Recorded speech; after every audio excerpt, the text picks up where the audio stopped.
Paz do Senhor. Jó capítulo 26.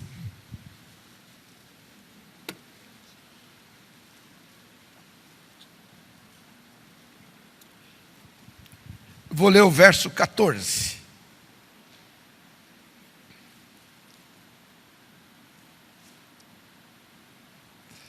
Todos acharam? Eis que isto são apenas as orlas dos seus caminhos, e quão pouco é o que temos ouvido dele. Quem, pois, entenderia o trovão do seu poder?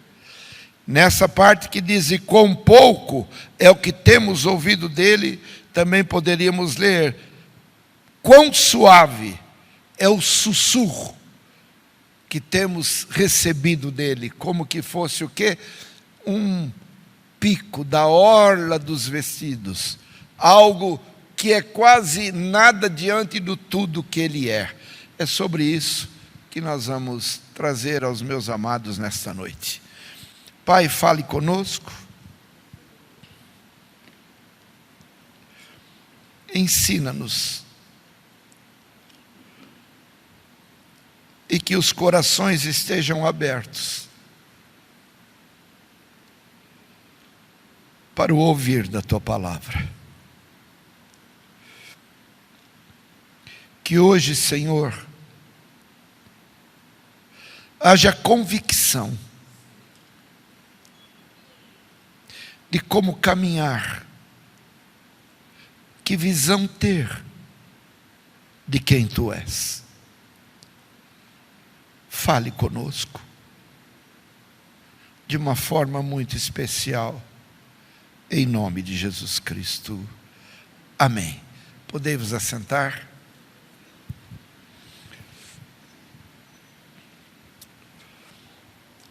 Amados, quem é o Deus, o Senhor, a quem nós servimos? Quem é? Qual é a visão real que eu tenho tido do Senhor a quem eu sirvo? Creio não termos a verdadeira visão do Senhor porque nos abatemos em certas circunstâncias da nossa caminhada. Se nos abatemos, é porque nós desconhecemos a soberania daquele em quem nós dizemos crer. Quem é Deus para mim? Quem é Deus para nós? Dentro desse texto, dentro desse contexto, Jó vai externar aquilo que ele tem por visão, dentro de tudo que ele vinha passando, tinha passado e iria passar na sua caminhada. E como passar por momentos difíceis, descansando na autoridade, descansando no poder, descansando na soberania que esse Senhor tem. Mas quem é Ele? Para que eu não me abata. Nós estamos vivendo um momento em que os prenúncios de uma segunda onda desta Covid já tem assustado o povo, tem assustado as igrejas, tem nos inquietado. Agora, quem é o Senhor diante do poder deste vírus, da força dele? Como é que nós olhamos o Senhor diante de tudo isso?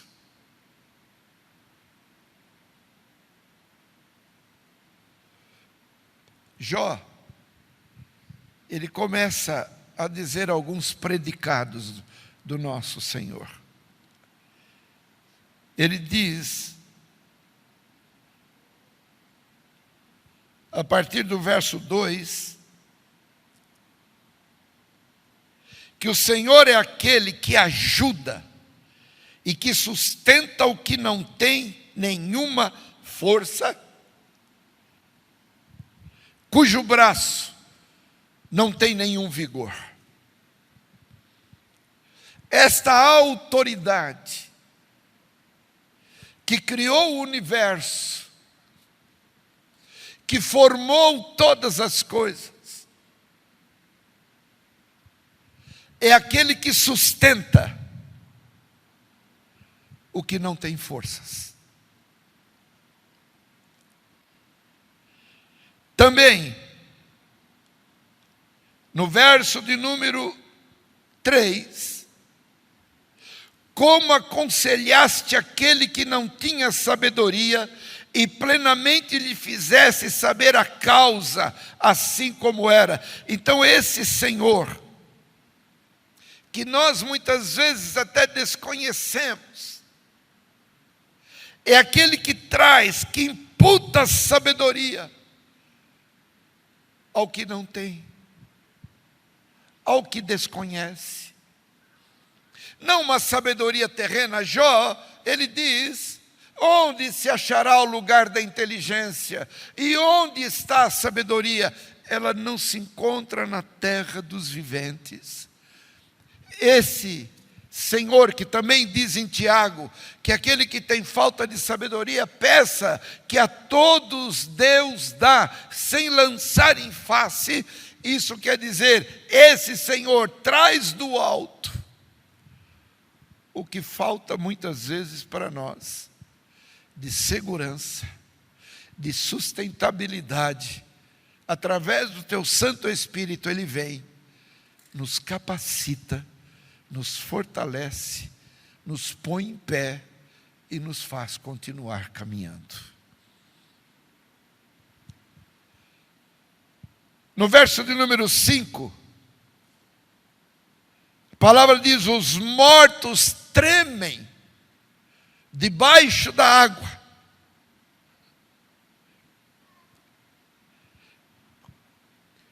Sofrem o impacto. Porque a palavra diz que um dia os mortos ressuscitarão e os que ficarem vivos serão transformados. Mas o impacto da presença do Senhor é impressionante isso. Mexe.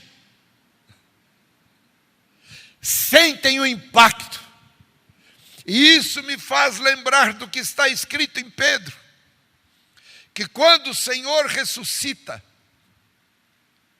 diz lá em Pedro, que Ele desce às partes mais baixas do inferno, do Seol. E Ele ainda leva uma mensagem de impacto àqueles que desde a época de Noé estavam lá no cativeiro. E Jó já está numa ação profética dizendo que a chegada do Senhor gera um impacto terrível sobre aqueles que ali estavam. E ali o livro de Efésios diz que o Senhor agora, depois de ir lá nas partes mais baixas, Ele leva cativo o cativeiro. Hoje, aqueles que ali estavam e ouviram, por isso, ninguém vai ter justificativa de dizer que nunca ouviram falar do Senhor. De alguma forma, Jesus chegou até eles.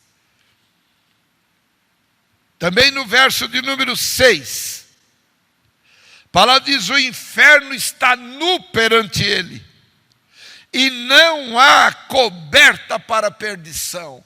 O inimigo, todos os seus projetos são descortinados na presença do Senhor. O inimigo não consegue encobrir nada do Senhor. O inferno não consegue esconder nada do Senhor.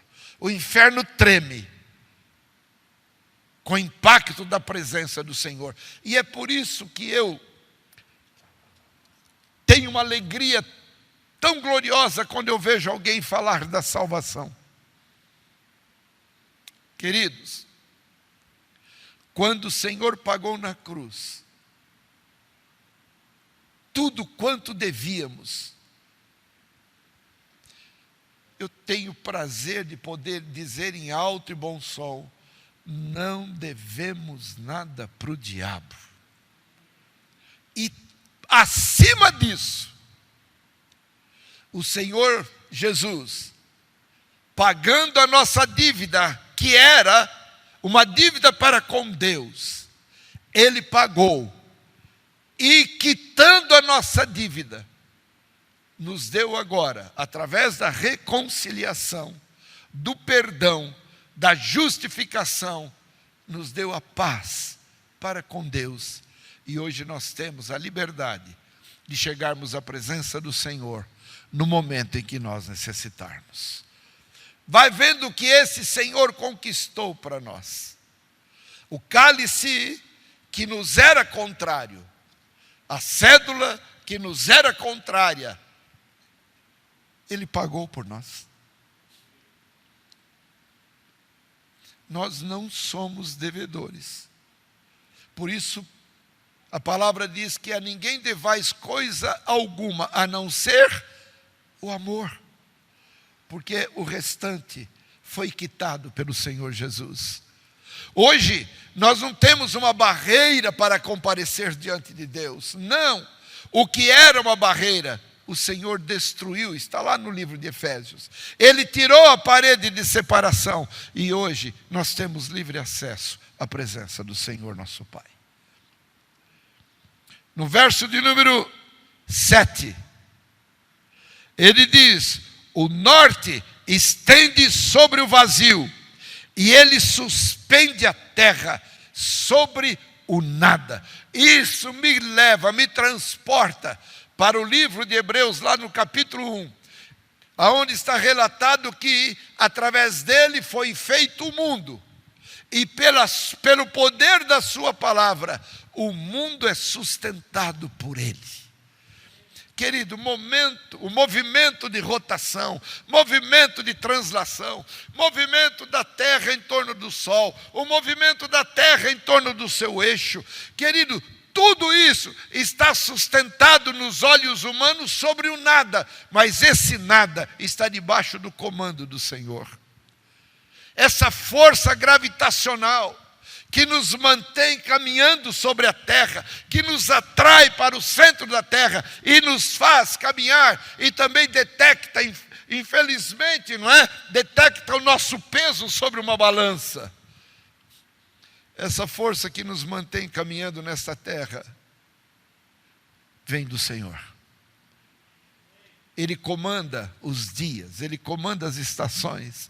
O homem tem destruído tantas coisas, mas o Senhor continua no comando. O universo lhe obedece. Ele dá ordem à natureza e a natureza se curva diante dele. Como diz a palavra, nos céus, na terra e debaixo da terra, todos se curvam diante desse Senhor. Todos. E com tudo isto que estamos falando, ainda não é nada debaixo do que Deus tem para revelar. Ainda não é nada. No verso de número 8, prende as águas em densas nuvens, e a nuvem não se rasga debaixo delas. A natureza debaixo do comando.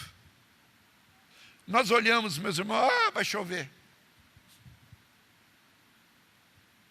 Ah, a nuvem está escura. Ah, a nuvem está branca. Ah, hoje a nuvem veio só para nos cobrir, para que o sol não nos atinja. Quem é que comanda tudo isso? Quem é que rasga a nuvem para que a água desça? Quem é?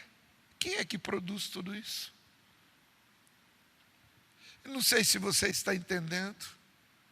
Se a natureza obedece o comando de Deus, por que o homem não obedece? Se a natureza reconhece a soberania e o poder do Senhor, do seu Criador, por que o homem não obedece? Verso de número 10. Marcou um limite à superfície das águas em redor, até os confins da luz e das trevas. Querido, deu ordem ao mar. Você já sentou na praia? Ficou sentado e olhou as águas do mar? Você notou que a água faz assim? Ela está acima da superfície. E por que ela não invade? Por que o mar não transborda e não invade a terra, estando acima? Porque há um comando sobre ele. O Senhor disse: até aqui você vem, a partir daqui não passe. E o mar não passa. Você já viu isso? Vai, veja quem é o teu Deus. Ele põe limite ao mar, e o homem se acha no direito de não ter limite diante dele. Quem é o Deus a quem nós servimos? O verso de número 11 diz assim: as colunas do céu tremem e se espantam da sua ameaça. Os fundamentos da terra, diz a palavra no próprio Salmo 18. Quando um dos filhos de Deus clama, diz a palavra que o Senhor fica indignado e se levanta. E quando ele se levanta, os fundamentos da terra e dos céus aparecem. E estremecem diante da indignação do Senhor. Eu não sei se você sabe, quando você ora, quando você diz: Senhor, tem misericórdia da minha vida. Porque, Pai, eu estou passando por momentos difíceis, de lutas, e o inimigo tem procurado me destruir de todas as formas. O Senhor fica em pé. Por causa de uma oração do filho dele. E diz a palavra que quando ele fica indignado, brasas, fumaça, fogo, sai das suas narinas. E ele vem em nosso socorro. Nos tira das muitas águas e nos coloca num lugar espaçoso e seguro. Não se preocupe. Quando você ora, a tua oração não cai no esquecimento do Senhor. Deus não é esquecediço. Ele tem um momento de atuação e Ele não se esquece de nada que você pede. No verso 12, com a sua força Ele fende o mar, a sua mão forma serpente enroscadiça. Olha que coisa tremenda. Nada foge à atitude e ao poder gerador do Senhor. Tudo é criado por Ele. Tudo. Quando o povo estava no deserto e pecaram contra o Senhor, Deus manda Moisés criar uma serpente de bronze e coloca numa haste e finca na terra e deixa ela no ar. E diz que quando vinham as serpentes que invadiram o arraial do povo de Deus e picavam o povo, todos que olhavam para aquela serpente de metal eram curados. O que o Senhor estava querendo dizer? Que muitas vezes somos até picados por alguém ou por algo que está debaixo do comando de Deus. Quando eu olho para a cruz, ainda que a serpente tenha me picado, o Senhor anula o veneno dela na minha vida e nada me atinge. Paulo, quando desce do barco naquela ilha, logo de imediato ele vai ali próximo ao fogo e uma serpente gruda ali na mão. E quando olharam para aquela atitude, disseram: esse homem pecou, por isso ele está sendo punido por Deus. E ele então sacode as mãos, a serpente cai no fogo e ele não sofre nenhum dano. Sabe o que quer dizer isso? O inimigo está debaixo do comando de Deus. Você entende isso, meu irmão? O diabo está debaixo da autoridade do Senhor. Ele não tem liberdade para tocar em nós quando ele quer. E se tocar, Deus vem e quebra toda a potência do veneno que vem para nos destruir. O Senhor comanda. Verso 13. Pelo seu Espírito ornou os céus, e as suas mãos forte formou a serpente enroscadiça. E eis que isto são apenas a orla dos seus caminhos. Sabe o que o escritor está dizendo? Sabe o que Jó está dizendo? Tudo isso que aqui está escrito não é nada diante do que Deus é. Não é nada diante do que o Senhor é. O que me falta muitas vezes é crer que Ele é tudo isso e que Ele faz tudo isso. Vamos comigo a Isaías 40.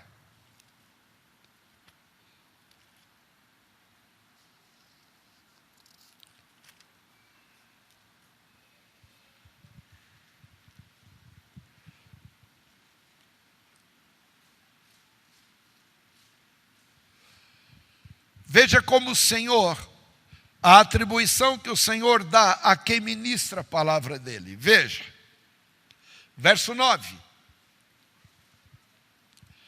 Tu, Isaías 40, verso 9. Tu, anunciador de boas novas a Sião, sobe tu ao monte alto. Tu, anunciador de boas novas a Jerusalém, levanta a tua voz fortemente, levanta-a, não temas, e dize às cidades de Judá: eis aqui está o vosso Deus. E agora ele vai relatar algumas atitudes desse Deus. Veja no verso de número 18. A quem, pois, fareis semelhante a Deus? Ou com o que o comparareis? É uma pergunta para eu e você responder. O nosso Deus é semelhante ao quê? Com que nós podemos comparar o nosso Deus? Com o quê? Como é que eu enxergo? Qual é a minha visão da autoridade e da majestade dele? Com quem eu posso dizer que ele é parecido? Nada se compara ao nosso Deus. E ele continua dizendo, verso de número 12: quem mediu com o seu punho as águas e tomou a medida dos céus aos palmos, e recolheu em uma medida o pó da terra, e pesou os montes e os outeiros em balanças. Veja o que ele está comparando. O que o Senhor faz, ele pega todas as águas de todo esse universo. Para ele é como um pingo num balde.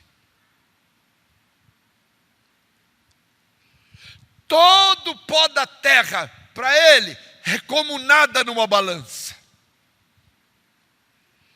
Para pensar no nosso Deus, que mede o universo a palmos.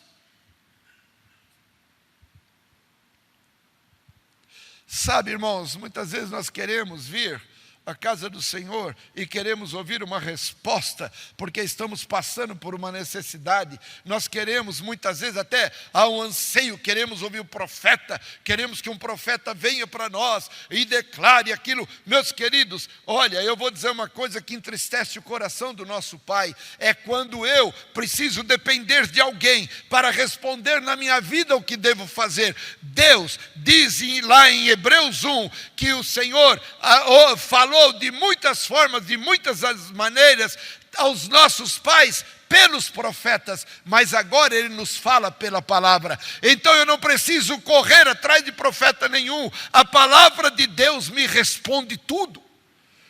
E quando eu venho para a casa do Senhor, necessitado, passando por momentos difíceis, eu quero lhe dizer, comece a ler o que Deus é dentro dessa palavra, e você vai ficar envergonhado de correr atrás de pessoas, ou de muitas vezes, não distanciado da palavra de Deus, tentar recursos humanos, mas o Senhor está dizendo, Deus agora nos fala pelo Filho, através da sua palavra. Eu venho muitas vezes com irmãos, vocês não têm ideia do que a gente passa. Esses últimos dias, esses últimos 15, 20 dias, a batalha que vivi, terrível na mente, no físico, no organismo, e quantas coisas o inimigo te bombardeia, e você chega a um ponto muitas vezes de esmorecer, de se enfraquecer e se entristecer, mas quando você abre a palavra e você olha para esse Deus, tudo muda na tua vida. Eu quero cura, eu quero suprimento, eu quero provisão, então eu quero pedir a Deus. Meu querido, eu não preciso pedir a Deus tudo isso, Ele é tudo isso na minha vida, basta eu crer e orar como Jesus me ensinou. A oração do Senhor, em primeiro lugar, não tem um pedido sequer, mas Ele diz o quê? O Senhor é o meu pastor, e nada. Quando orardes, Jesus ensina o quê? Pai nosso, que estás nos céus, santificado seja o teu nome, e venha a nós o teu reino, e seja feita a tua vontade. Quando o Senhor ensina, Ele não ensina a pregar, Ele não ensina a louvar, mas Ele ensina a orar. O início da oração é engrandecimento ao Senhor, que deve ser honrado por cada um de nós. Quem mediu com o seu punho as águas? Quem? Quem me tomou a medida dos céus a palmos? Já imaginou Deus medindo o céu a palmos? E Ele coloca todo o pó da terra como se fosse nada numa balança. E olha que Ele continua dizendo no verso 14: com quem tomou conselho para que lhe desse entendimento e lhe mostrasse as veredas do juízo e lhe ensinasse sabedoria e lhe fizesse notório o caminho da ciência? Quem é que instruiu o nosso Deus?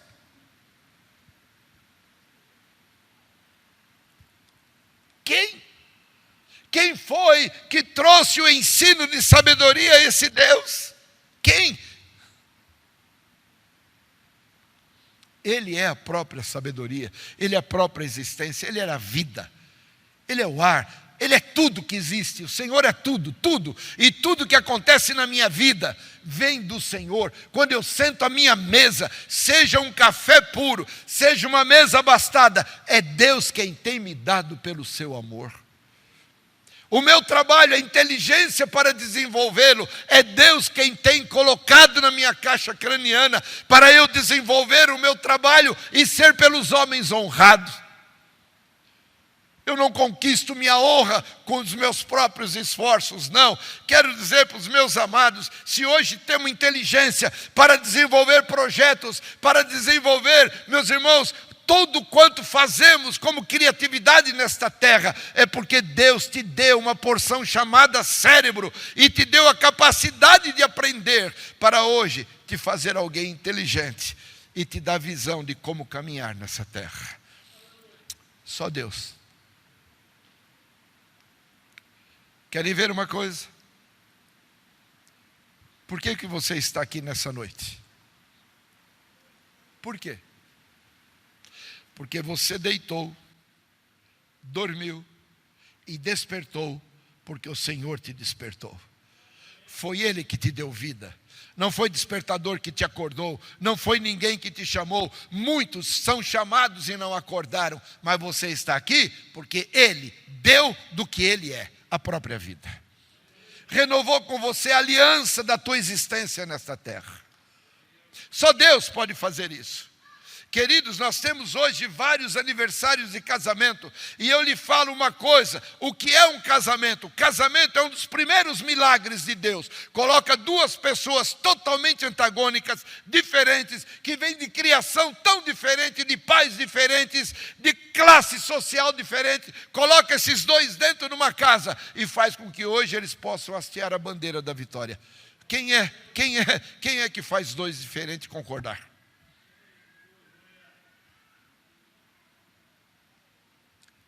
Casamento é um milagre. Se Deus não transformar um e o outro, não se convive. Porque andarão dois juntos se não concordarem, mas Deus pega dois que não concordam e faz ser um. Só Deus pode fazer isso. É a expressa transformação de Deus no nosso coração. Quero ler mais um verso, verso 15. Eis que as nações são consideradas por ele como uma gota num balde. Todas as nações. E como pó miúdo das balanças, eis que lança por aí as ilhas como a uma coisa pequeníssima. A somatória de tudo que temos por terra, para Deus é algo inexistente.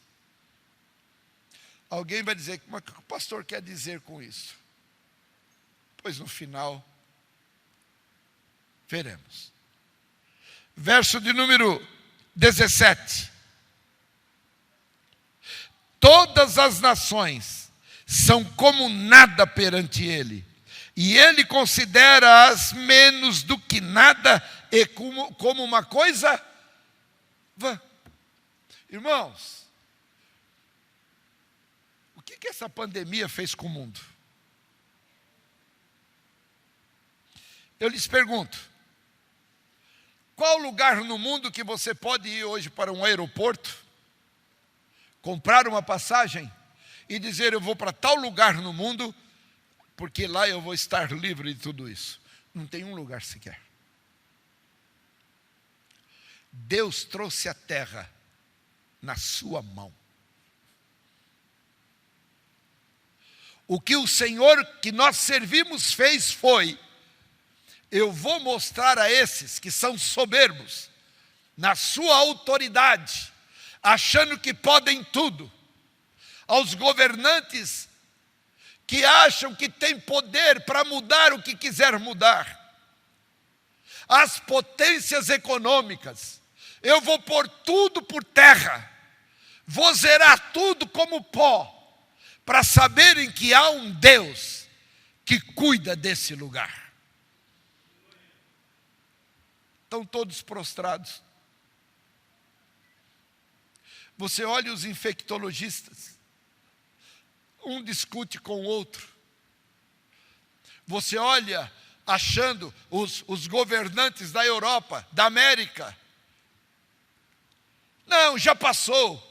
Estão sorvendo a pior parte deste vírus, que não tem em si o poder da morte, mas traz em si a visão de aniquilar o homem aonde ele tem o seu ponto fraco. Eu louvo a Deus porque Deus nos conhece por dentro. Não tem ninguém maior ou melhor do que o outro. Ninguém. Deus igualou a humanidade. São 7 bilhões e 300 milhões de habitantes na terra que não estão seguros, estão inquietos e, como diz a palavra, começou o princípio da angústia na face da terra. Começou. E nisso Deus está aproveitando para atrair a sua igreja, achando que e vendo que a sua igreja está cômoda. Hoje, ser evangélico, hoje ser cristão é sinônimo, meus irmãos, de soberba, de bem-aventurança.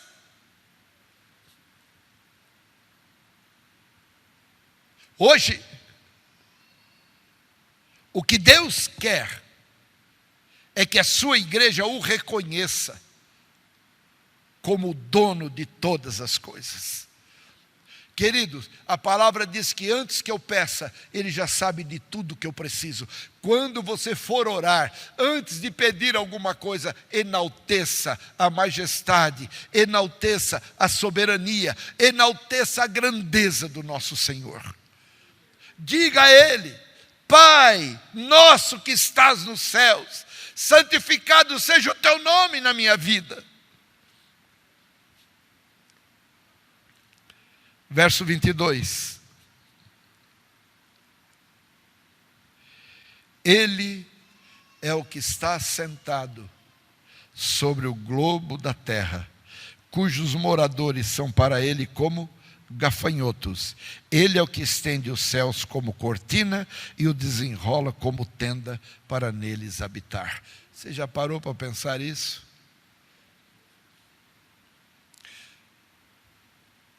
Eu esses dias conversava com uns amados e eu fazia uma pergunta: quantos bilhões de dólares a ciência gastou para descobrir que a Terra era redonda? Quantos bilhões? E quanto tempo faz? Galileu Galilei? Quanto tempo? Por que não leram a Bíblia?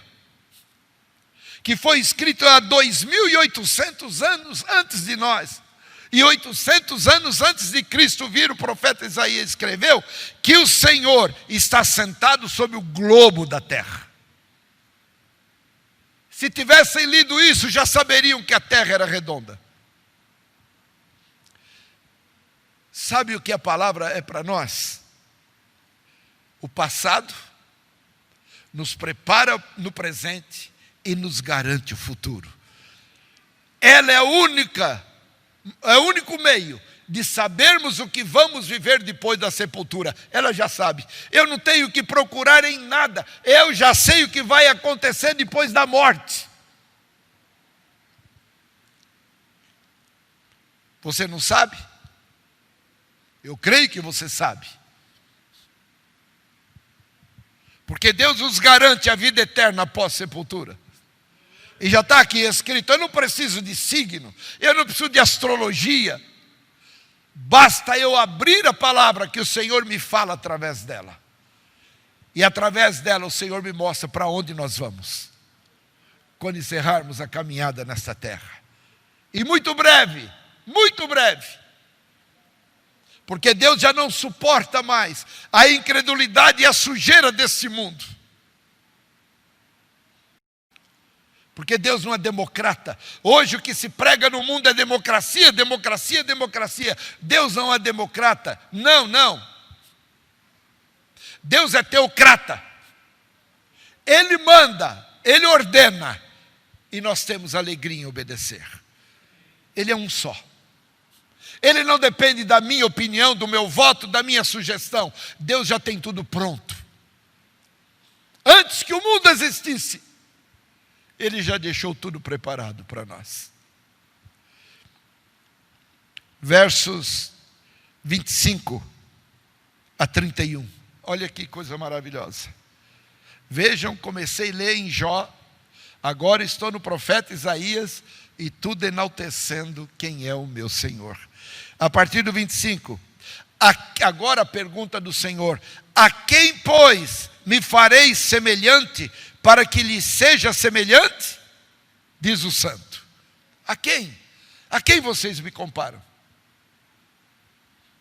Levantai ao alto os vossos olhos e vede quem criou essas coisas, quem produz por conta o seu exército, quem a todas as estrelas chama pelos seus nomes. Por causa da grandeza das suas forças e pela fortaleza do seu poder, nenhuma faltará. Irmãos, quantos bilhões de estrelas tem em cada galáxia? E quantos milhões de galáxias tem? Deus conhece cada estrela pelo seu nome. Deixa eu lhe fazer uma pergunta. Será que Ele não conhece o teu?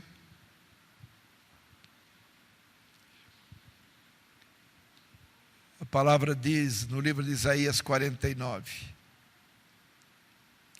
que antes de sermos formados, o Senhor já nos chamava pelo nosso nome. Antes. Queridos, eu não sei se você está entendendo. Esse Deus aqui é o teu Deus. É o nosso Senhor. Olha quem Ele é dentro desse universo. Ele criou tudo, tudo, tudo.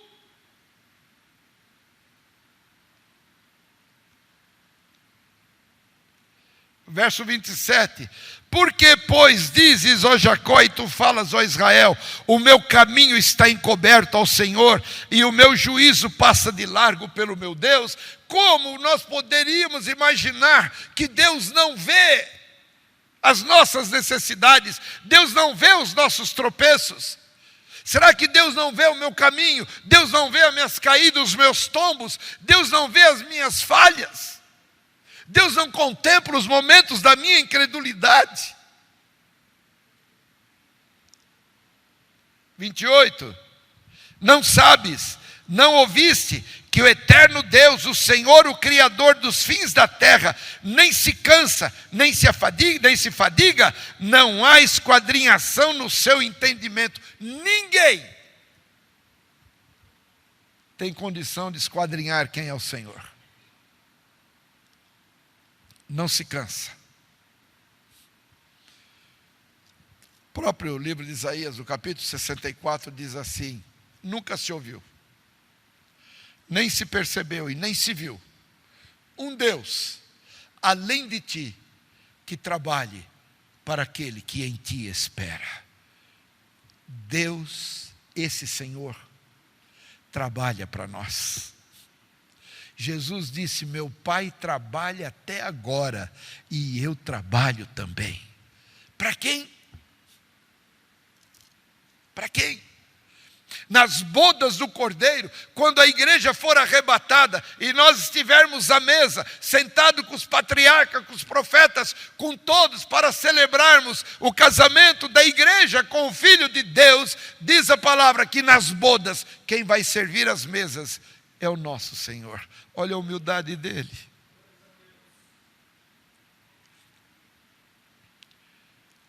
Como lemos no livro de Jó, ele diz: dá força ao cansado, multiplica as forças ao que não tem nenhum vigor. Quantas vezes na tua vida você disse: não vai ter mais jeito, eu não tenho mais forças, eu não consigo, eu não sei se vou conseguir atingir aquilo que Deus quer, eu não sei. E você está aqui hoje, tudo já passou. Os montes enormes se transformaram em campinas verdejantes. Você venceu. Amados, nós vencemos. Quantas vitórias nós temos na vida e que achávamos que nunca iríamos ter. Passou, ficou no passado e nós continuamos. E era o momento que estávamos prostrados, sem força, tombados, e dizíamos: agora não dá mais, creio ser o fim. Fim do quê? Aquilo lá foi o começo. E nós já vivemos tantas coisas maravilhosas na nossa caminhada. E agora ele diz no verso 30 e 31, os jovens se cansarão, se fatigarão, os mancebos certamente cairão, mas os que esperam no Senhor renovarão as suas forças, subirão com asas como águias, correrão, não se cansarão, caminharão e não se fatigarão. Isto é promessa. E é promessa desse dono de todas as coisas. E sabe o que ele faz? No que ele se transforma? Voltemos ao verso 11. Ele diz assim: como pastor. Nós falamos dele como criador, falamos dele como aquele de misericórdia, falamos dele com aquele que fortalece. Agora ele diz, como pastor, ele apacentará o seu rebanho. Você crê que o Senhor está aqui nessa noite? Você crê que Deus tem apacentado a tua vida? Você crê que você hoje hasteia a bandeira da vitória porque Ele tem sido o teu pastor? Como pastor, apacentará o seu rebanho. Entre os seus braços, recolherá os cordeirinhos. Aquele que o Pai colocar em minhas mãos, em meus braços, ninguém arrebatará. Ninguém. Ninguém tirará das minhas mãos quem é meu. Ninguém. Nós estamos na concha das mãos do Senhor, no centro da palma das suas mãos, e Ele nos abraça como ovelhas do seu pasto. E como pastor, vai apacentar o rebanho, e entre os seus braços recolherá os cordeirinhos, e os levará no seu regaço, e as que amamentam, Ele as guiará mansamente. Por isso que nós fazemos parte de um rebanho de ovelhas, porque nós temos um pastor, e por isso podemos dizer, o Senhor é o meu, e nada me faltará, guiar-me-á a pastos verdejantes, deitar-me-á em pastos verdejantes, me satisfará em pastos verdejantes, nunca me faltará o que beber e o que comer, me manterá da sua comida espiritual, vai alimentar a minha alma e também o meu corpo. Esse é o nosso pastor, que mede o mundo a palmos, que tem essa terra como um pó dentro de um balde, que mede todas essas águas como uma gota dentro de um balde. Esse é o teu pastor, é o meu pastor e é o nosso pastor. É Ele que cuida de mim, cuida de você. Por que nós nos abatemos? Porque esse bombardeio do inimigo sobre a nossa mente, muitas vezes injetando na nossa mente o desânimo, querendo nos transportar àquilo que não temos, e o diabo nos acusa, você não vai durar. Como um dia eu tive que levantar pela madrugada e achar que eu não ia raiar o dia para a minha vida, e achei que a partir daquele momento eu teria que colocar a minha casa nas mãos do Senhor, e o Senhor disse, que é isso? Nunca te deixei, o teu caminho é longo. Muitas vezes eu dou ouvidos ao que o diabo lança e esqueço de confiar ao que Deus já escreveu. O que Deus escreveu está escrito, e nenhuma palavra cairá por terra. Não adianta o inimigo querer bombardear a tua mente. Limpa o teu coração, lava a tua alma, e agora olha para o alto, como diz o verso 26, levantai ao alto os vossos olhos e vede quem criou todas essas coisas. E eu quero encerrar voltando a Jó, no capítulo 26.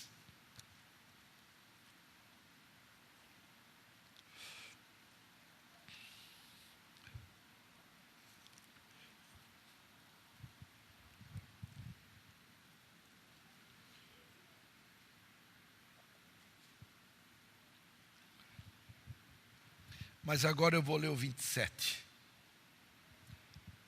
Capítulo 27 de Jó.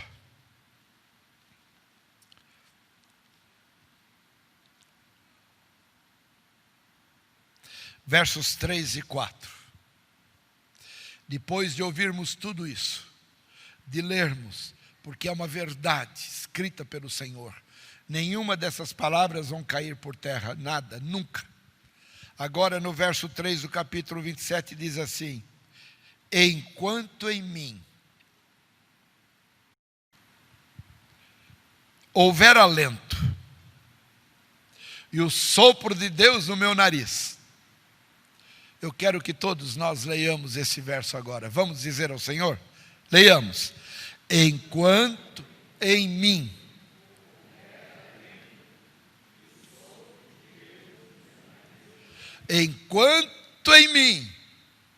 houver alento, isto é, forças, vida, energia, disposição, e a vida nas minhas narinas, o espírito de vida dentro de mim, no verso 4, não falarão os meus lábios iniquidade, e nem a minha língua pronunciará engano.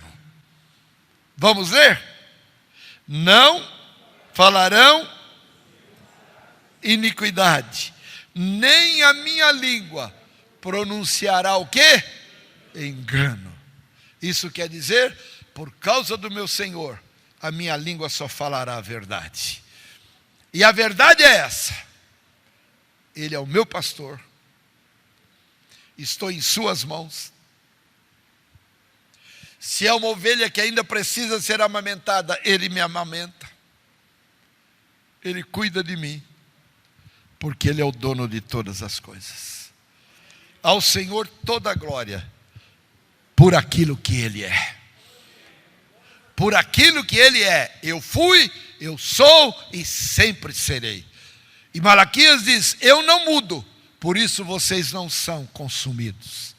Deus é o mesmo ontem, Deus é o mesmo hoje, Deus será o mesmo eternamente.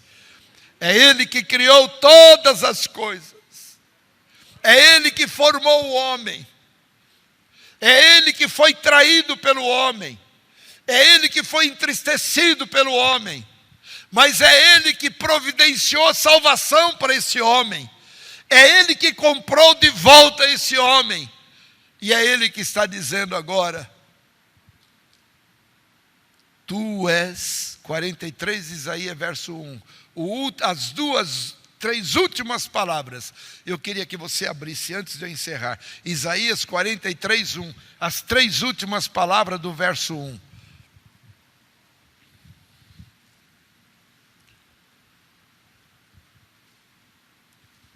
Acharam? Confirmem para mim, o que está escrito? Tu és meu.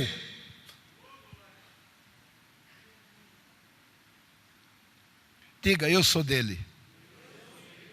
Você não está dizendo isso porque você quer, você está dizendo porque foi Ele que disse: tu és meu. Se Ele disse que nós somos deles, vamos dizer com alegria: eu sou dele. Diga. Acabou o problema. Eu sou propriedade daquele que mede as nações e diz que todas as nações, na somatória dela, são nada diante dele. Eu pertenço àquele que mede os céus a palmo. Eu pertenço àquele que pega todas as águas do universo, seja em qual planeta for, e coloca como uma gota num balde. Que Deus os abençoe. Amém. Querido, olhe para isso. Olhe para isso. Esse nosso Senhor encarnou-se como homem.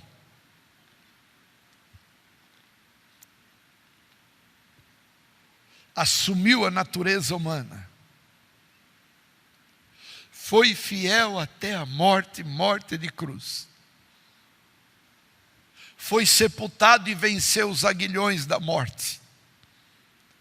Diz a palavra que ao terceiro dia Ele ressuscitou.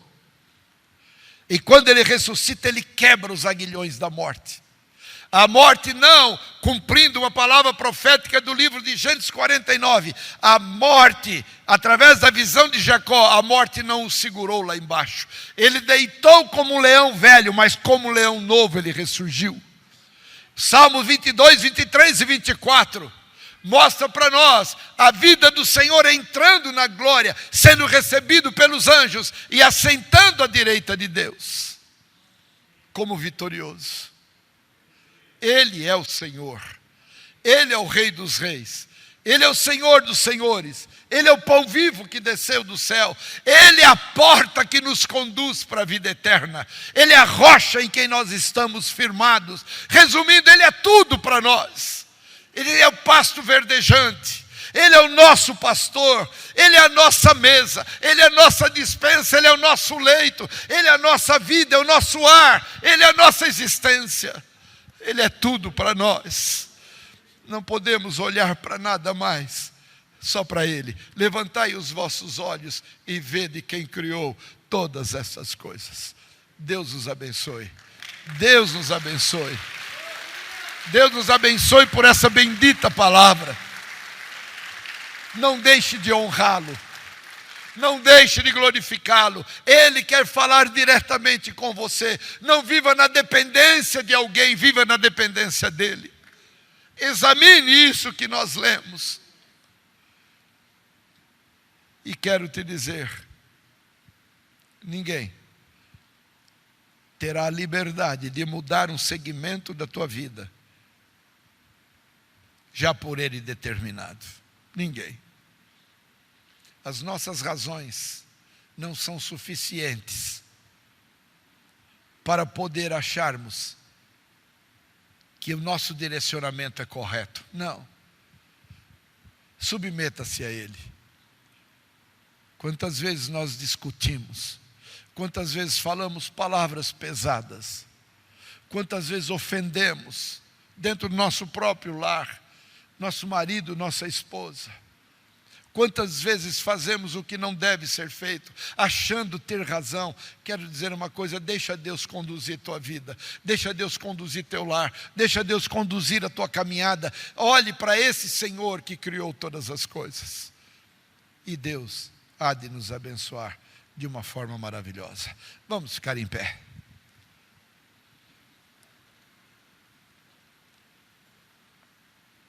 A equipe de louvor já pode assumir. Eu queria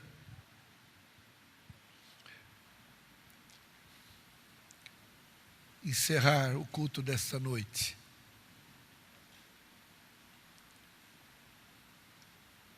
dizendo a você de uma maneira muito clara: o céu é uma verdade,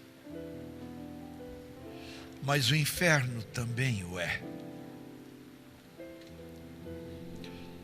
A promessa de vida eterna é uma realidade, mas a promessa da condenação eterna também o é. Vamos olhar para aquele que nos livrou do inferno e nos deu a promessa de vida eterna no céu. E ele disse: Pai, aonde eu estiver, aonde eu estou, eu quero que eles estejam comigo. Seja assim a tua fé. Não desvie o teu olhar dele. Ele sabe tudo o que você precisa antes que você peça. Vamos agradecer a Deus. Senhor, nós te louvamos. Obrigado por tudo que tu és. Acrescenta a nossa fé. Ilumina os olhos do nosso entendimento. Dá-nos a verdadeira visão, Senhor, da tua majestade. Senhor, tu te inclinas para ver os céus. Se tu te inclinas para ver os céus, imagine a terra. Tu és o Senhor de todas as coisas. Tudo está debaixo da tua autoridade. Nós que aqui estamos no santuário, aqueles que estão sintonizados pela internet conosco, que possam saber: eu sou o Senhor e fora de mim não há Salvador. Eu sou o único Deus fiel e verdadeiro. E é esse Deus que é o Deus das nossas vidas. Obrigado, Senhor, pela tua palavra. Obrigado pelo teu carinho. Obrigado pelo teu amor. Obrigado pelo teu perdão. Eu quero agradecer-te e pedir a tua bênção. Tira os selos dos nossos olhos e que nós possamos enxergar o que está além da letra. Fale conosco mais profundamente no nosso coração através do teu Espírito. E eu abençoo o teu povo, dizendo: o Senhor te abençoe e te guarde. O Senhor faça resplandecer este rosto sobre ti e tenha misericórdia de ti. Que o Senhor sobre ti levante o rosto e te dê a paz, hoje e por todo sempre. E com a alegria daqueles que já se consideram ser do Senhor, nós dizemos: amém.